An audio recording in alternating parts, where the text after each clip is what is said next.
Hello, my name is Lee Presser. This is my show. I speak frequently to very interesting people. Some of these conversations are so exciting, so intellectually stimulating, I thought others might like to listen in. This is the reason we started recording Conversation with Lee Presser. Welcome to Conversation with Lee Presser. In May 2014, the Missouri Legislature passed a proposed constitutional amendment that would mandate a 3/4 sales tax for transportation infrastructure improvements. The measure will appear on the November 2014 ballot for final approval by the people of Missouri, unless Governor Nixon sets an earlier election date. If approved by voters, the tax would take effect in 2015 and be collected for 10 years. It is projected that this tax will generate $534 million of annual revenue. A new funding source is necessary because during the past 5 years, Missouri's maintenance and construction budget for roads and bridges has fallen from about $1.3 billion annually to $685 million in 2014. It is projected to drop to $325 million by budget year 2017, well below the necessary amount to maintain the existing infrastructure. Our guest today, Joseph Miller, is a policy researcher at the Show Me Institute. He strongly disagrees with the Missouri Legislature's solution to the transportation funding. He believes the vehicles that use the road should pay for them, and funding roads through sales tax is unfair and a bad economic policy. He favors paying for transportation by increasing gasoline taxes and by tolling major highways and bridges. During this half hour, we're going to talk about funding the repair of existing road infrastructure and how to pay for new roads. Joe Miller, welcome to Conversation. Thanks for having me. Did I get that right about your position? Yes, you essentially got it correct. We favor using user fees, whether that be through the gas tax or for tolling, to pay for major roads and bridges in Missouri. Now, you've written a number of papers on this. What got you started writing about traffic and funding of roads and infrastructure? Well, actually, when I first came to the Show Me Institute, I was focused on infrastructure, but mostly airport infrastructure. And since then, I've expanded outwards. So I've been writing more about things like roads, things like mass transit, those sorts of things. So that's kind of included in my retinue. So I started looking at the road situation sometime last year, and it started to heat up in January and February when the push to put on a 1 cent, now 0.75 cent sales tax started. Mm-hmm. And just going back, you were originally working on airports, you said. Yes, so I was looking at the China Hub. Was that your bailiwick? That was a little bit before my time here. My bailiwick, and still my bailiwick in a lot of ways, is the Kansas City International Airport new terminal plan. That's still going on. Of course, if anyone wants to read anything about that, we've written plenty, and that can all be seen at showmedaily.org or showmeinstitute.org. Mm-hmm. And it's a good website in that there are many policy positions that Show Me has written about, and the whole idea of Show Me Institute is to create papers for the public, papers for the press, papers for elected officials, so that they have some summation of facts. Is that essentially correct? Yeah, well, we're a nonprofit educational think tank, and we're trying to basically show the ideas of the free market and how they can work in many areas of Missouri's public policy, whether that be transportation or healthcare or local government policy in terms of taxing. In all of those areas, if you want to see those, we have excellent papers at showmeinstitute.org or showmedaily.org, which is the blog. Mm-hmm. Now, coming back to the Missouri Legislature, as I recall, was it the House that wanted to increase by 1 cent and the Senate by a ½ cent? Or is it vice versa? You're correct. It was the House that originally had it at 1 cent, and it passed as HJR 68. SJR, then there was, basically the bill that's come out now has been a compromise to go to 0.75. Right, so the Senate was at a ½ cent sales tax increase, and the House was at 1 cent, and so now they split the difference, and it's 3/4 of 1 cent. Yeah, it's 3/4 of 1 cent. Right. Yeah. Now, But this requires what? A vote of the people, and what does the vote actually do? It's like a constitutional amendment? Basically. Why don't you explain that so we have a better understanding of why a constitutional amendment is necessary to pass a sales tax for transportation? Well, it has to do with, there's an amendment to the Missouri Constitution, I believe it's the Hancock Amendment, that says if you raise taxes by any certain amount, then it has to go to a vote of the people. So in this case, it's hit the trigger, so it will go to a vote of the people. 0.75 cents is enough for that. I mean, you'd have to raise taxes a really small amount. So actually in 1996, when they last raised the sales tax, was by small increments, so it didn't have to actually go to the vote of the people. But this obviously would. Mm-hmm. And let's get right down to it. You don't feel that the proper mechanism for funding for fixing highways, for funding MoDOT, is through a sales tax. And I'd like you to explain to people why you believe that. Yeah, absolutely. Do not think it's wise policy. It hinges really on two issues. One, it's unfair, and two, it's economically unsound. What does unfair mean? Unfair basically means that if you pay for roads based on how much people shop and not on how much they drive, you end up with situations where people who benefit massively from the road systems, like interstate truckers, might end up paying less for their new roads than somebody who drives a little bit or maybe not at all. And that's not a very fair way of paying for anything, be it transportation infrastructure or anything else, if it's possible to pay for it through a better way, which I believe clearly exists in the gasoline tax, taxes on permits and fees for drivers, and of course tolling if at all possible. Because it's difficult in Missouri because according to the Constitution as it stands, tolling is not possible in Missouri. It would require a constitutional amendment in order to allow tolling in the state.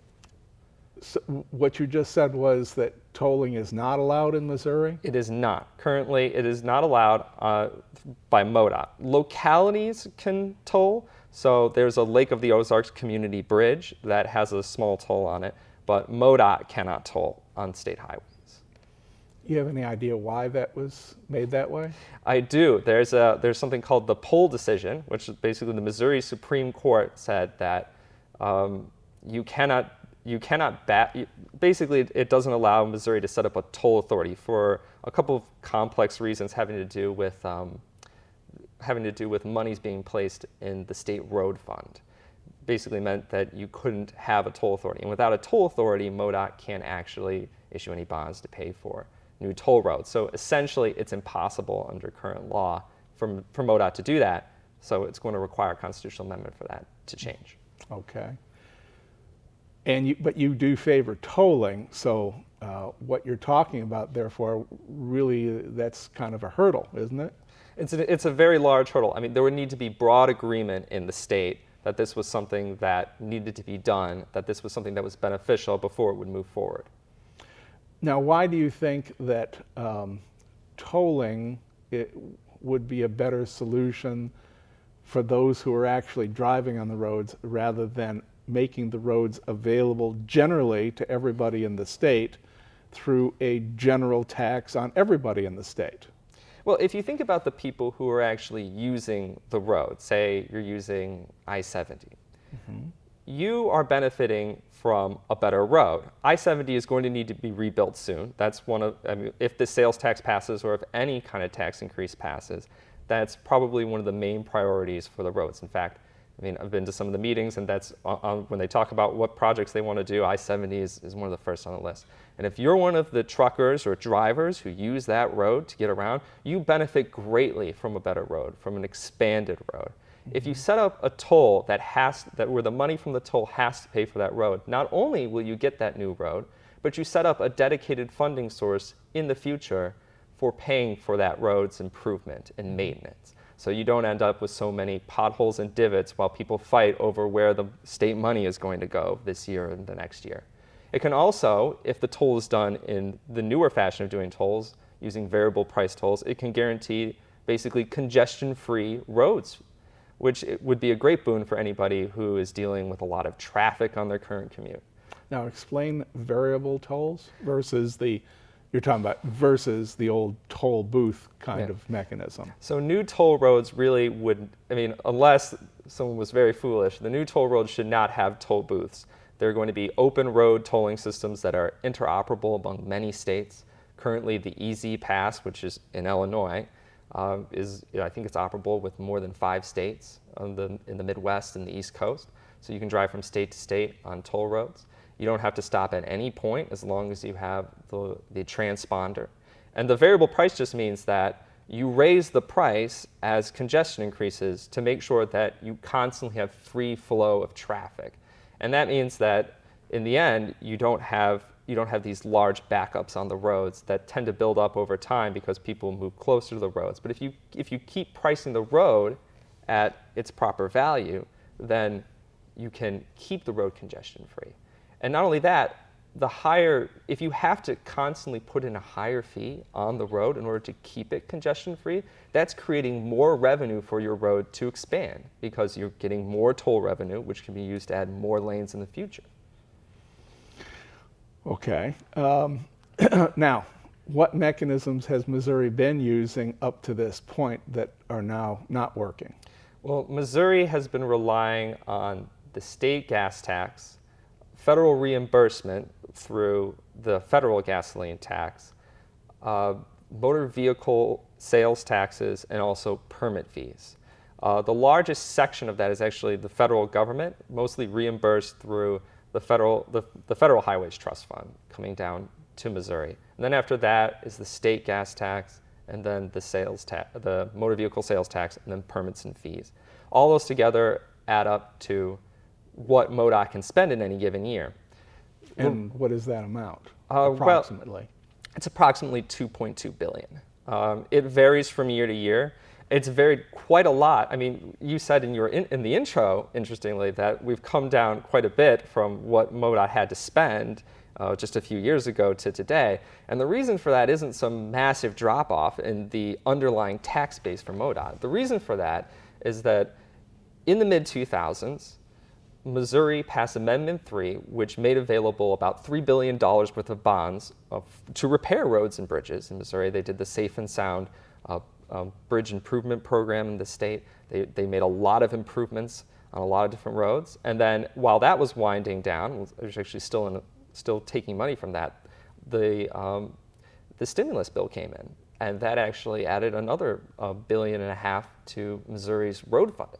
So through the mid to late 2000 to 2010, you had this massive infusion of money for MoDOT to spend on roads and bridges. And of course, that's winding down now. The problem is over that time, nothing's been done to the user tax base. So the sales tax has stayed the same on motor vehicles. The gas tax is not indexed for inflation, 17 cents. So one of the lowest in the United States. One of the lowest, 6th lowest in the United States, last checked. So last time it went up was 1996, and it's not been indexed for inflation. So every year it loses purchasing power. People in Missouri have kind of maxed out their driving, it seems, as well. It's peaked at about 30 to 31 vehicle miles per day per person in the state. So it doesn't seem to be going any higher than that. So you have sort of flat driving now in terms of how much people are driving, and you have decreasing purchasing power in your motor vehicle motor vehicle fuel taxes. And so you just get this declining revenue as costs continue to increase for MoDOT. It's not a sustainable way of moving forward. Mm-hmm. Roads are like teeth. They must be maintained on a regular basis, otherwise they will begin to deteriorate. Roads are made up of concrete, steel, and a whole lot of other products. And last I checked, the price of concrete has gone up, the price of steel has gone up, as have many, many other products which go into the infrastructure that serves us. So the costs of maintaining these roads or building new have gone up. At the same time, well, you've said that revenue sources have been flat. Is it not that, and I'll be gross here, the gutlessness of the state legislature in their inability to find proper techniques for funding the roads that has been the problem over the last number of years? I don't know if gutless is the right term to use there, but I would say that nobody wants to, it seems to me that nobody really wants a tax increase or nobody wants to vote for a tax increase. But things cost. But they're more than happy to have roads. They're more than willing to stand there when new roads are opening up. They're more than willing to say, yes, we definitely need some improvements here, but at the same time they are unwilling because they might get primaried by somebody so radical as to say that spending an extra dime is a political fallacy. You know, I'm not sure why they've made the decisions they've made in terms of this policy. I would say that I think that the idea that people in Missouri wouldn't agree to some sort of user-free increase for the roads is not a correct one. I think that if you could explain rationally to people in the state why the costs are going up, where their money is going, and give them some confidence that the money was going to be spent wisely, you could certainly get people to pay for the roads that they use every day, for the roads that bring them to their jobs, that take their kids to soccer practice. I mean, people understand why they need roads, and I think that if the legislator would explain a sustainable policy for the future, I think people would get on board with that. Those roads you're referring to, the ones that carry them off to soccer or to the grocery store or to work, normally are roads that are outside of MoDOT's purview. Those are usually local roads that people are driving on in their various cities, unless they happen to be on a road like Manchester, which is a Missouri State road, or Lindbergh, or some of the others. But most of the surface streets are paid for by locals.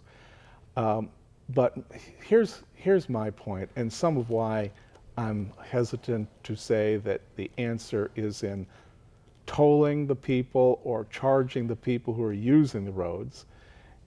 And that is this, that when you start putting a toll, and you said that the transportation companies that move goods, trucking companies, they're going to be the biggest beneficiaries. And that's true. That's true. And so it looks like a free ride for them. But at the same time, when they're carrying that can of tuna fish, when they're carrying the bag of apples or oranges, or if they are bringing slacks or shirts or bath towels across from other places, the more that it costs to transport them from these other places, distant places beyond Missouri, the more that it's going to cost the consumer when they wind up having to buy these things at their local stores.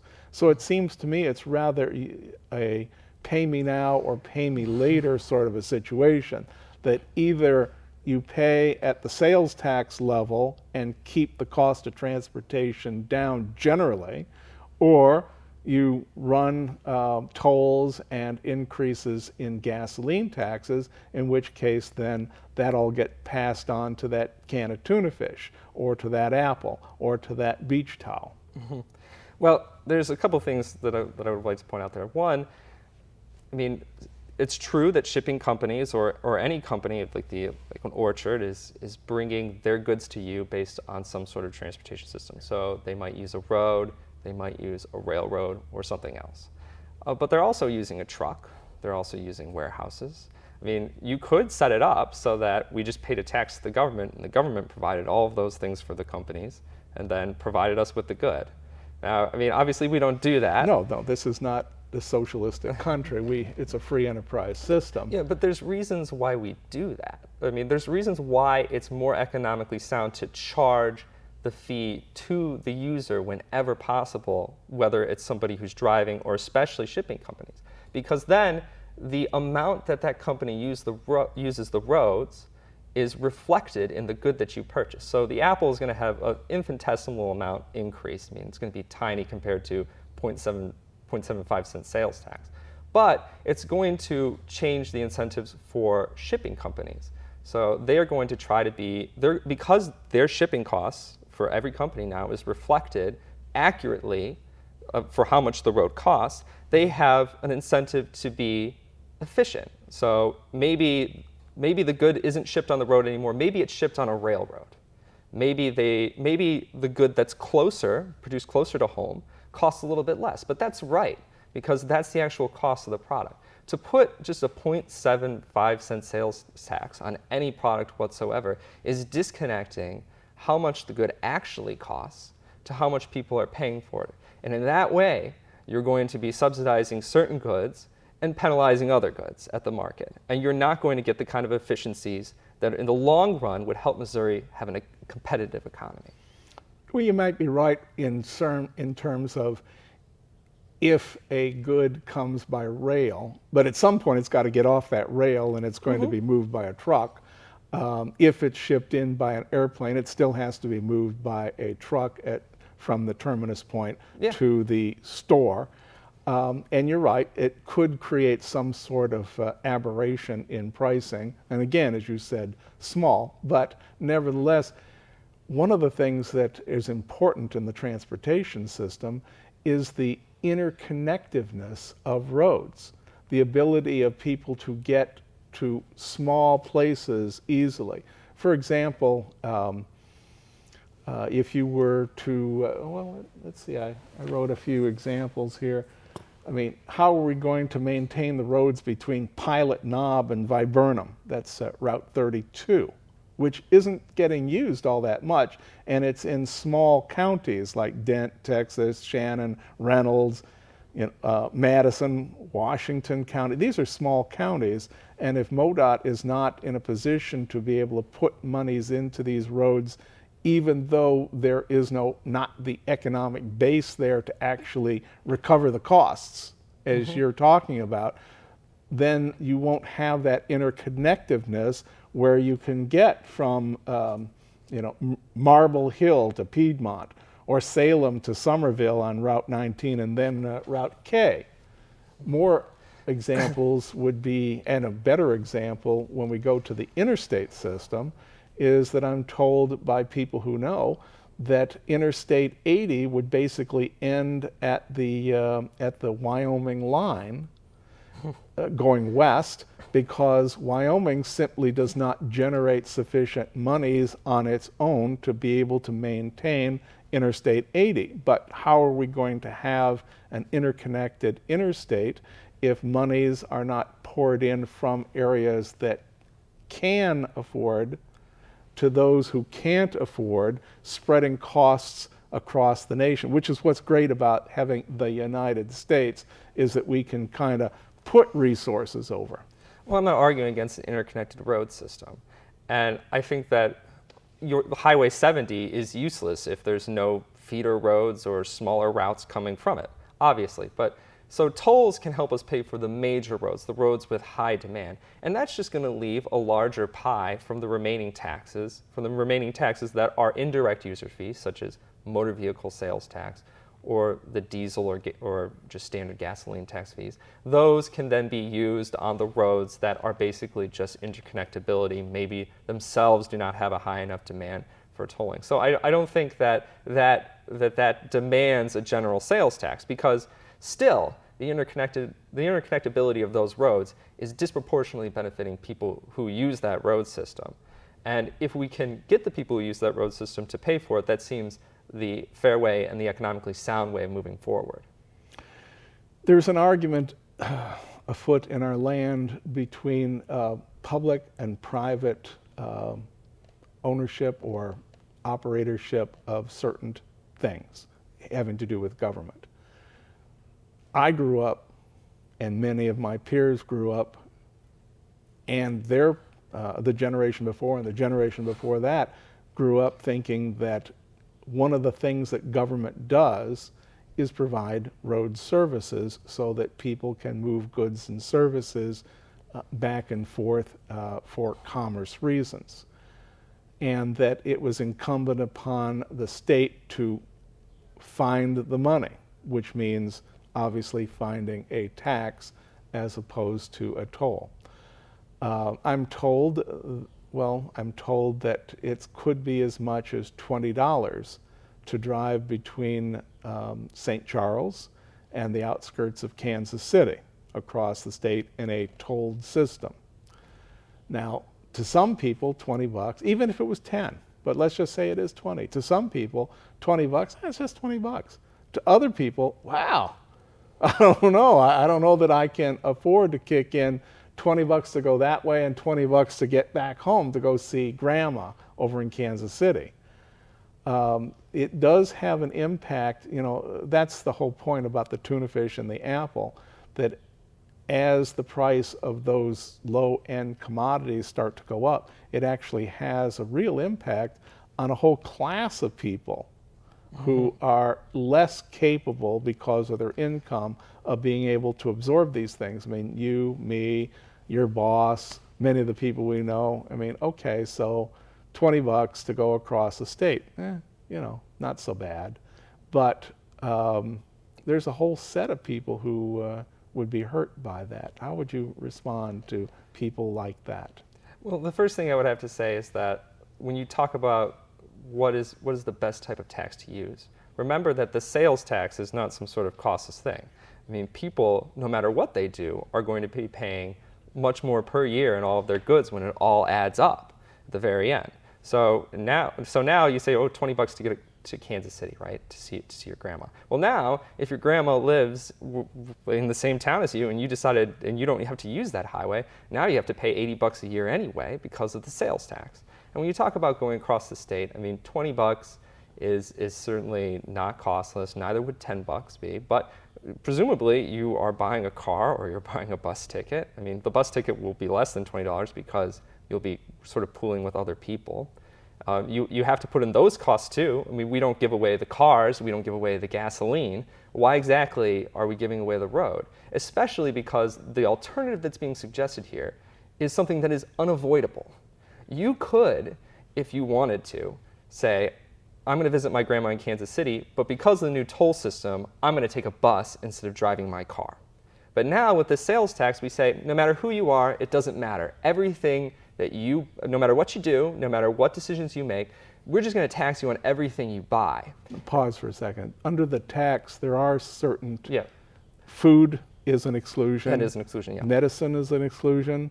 Gasoline's an exclusion. Those three. Which is, to me, right. It's funny. So go ahead. I just wanted to make sure people knew that there were exclusions. I mean, everything that the sales tax is applicable to. So, I mean, like there's plenty of goods in the state. So you don't get to, basically, you could try to buy those less, but ultimately that's just disconnecting people from the roads. It doesn't make sense to do that, and it's not fair to do that. I mean, as I said before, we don't give away the cars, we don't give away the gas, and it's not fair to be charging people who have made life decisions that allow them to avoid having to use the tolled I-70, which, by the way, there's no toll on I-70. No, there's none. We're unfortunately, we've almost run completely out of time. If you have one 30-second shot that you would like to say to the listeners.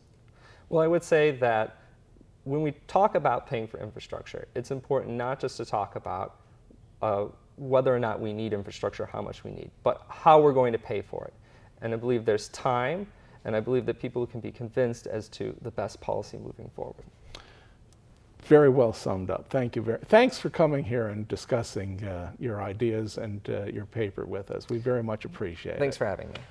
And to my audience, I've been speaking with Joseph Miller. He's a policy analyst at the Show Me Institute in St. Louis. We've been having a very lively discussion about how Missouri is planning to fund the repair and building of new roads.